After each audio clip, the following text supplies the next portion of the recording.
രാവിലെ എഴുന്നേൽക്കുക എന്നുള്ളത് എന്നെ സംബന്ധിച്ച് വലിയൊരു ടാസ്ക്കാണ്.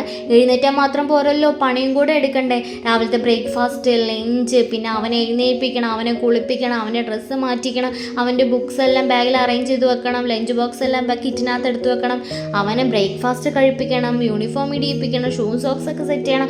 അപ്പോഴത്തേക്കും തന്നെ മടുക്കുവേ. പക്ഷെ എന്നാലും ശ്യാം എന്നെ ഹെൽപ്പ് ചെയ്യുന്നതുകൊണ്ട് വലിയ പ്രശ്നമില്ല. കുഞ്ഞുവിനെ കൊണ്ടുവിടാനായിട്ട് ശ്യാമും കുട്ടൂസും കൂടെ പോയിട്ടുണ്ട്. പിന്നെ ഇത് കണ്ടോ, ഹാങ്ങിങ്ങിൻ്റെ ഇതിൽ അവിടെ ഇവിടെയൊക്കെ ആയിട്ട് തൂങ്ങിക്കിടക്കുന്നുണ്ട്. അപ്പോൾ ഞാൻ വൃത്തിയായിട്ടത് വെട്ടിക്കൊടുക്കാൻ പോയതാണ്. വെട്ടിക്കൊടുക്കണ കണ്ടാണ് ശ്യാമ് വന്നത്. എന്നെ കുറേ അങ്ങോട്ട് വഴക്ക് പറഞ്ഞു, നീ എന്തിനാ ഇത് വെട്ടിയത്, എന്ത് ഭംഗി കിടന്നാന്നൊക്കെ പറഞ്ഞു.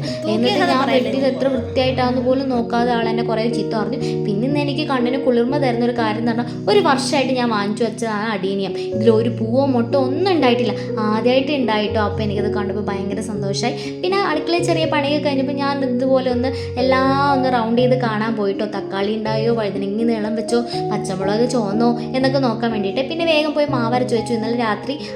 ഇന്നലെ അരിയിട്ടതാണ്, ഇന്നലെ രാത്രി അരച്ച് വെക്കേണ്ടതാണ് സംഭവം, ഞാൻ മറന്നുപോയി. പിന്നെ തുണിയൊക്കെ വിരിച്ചിട്ട് നേരെ ബ്രേക്ക്ഫാസ്റ്റ് കഴിച്ചു. നഗറ്റ്സും ബൂസ്റ്റും ആയിരുന്നു. അതിൽ നേരെ ഞാൻ സ്റ്റിച്ചിങ് ക്ലാസ്സിന് പോയി. ഒരു 2 വീട് അപ്പുറമാണ് സ്റ്റിച്ചിങ് ക്ലാസ് ഉള്ളത്.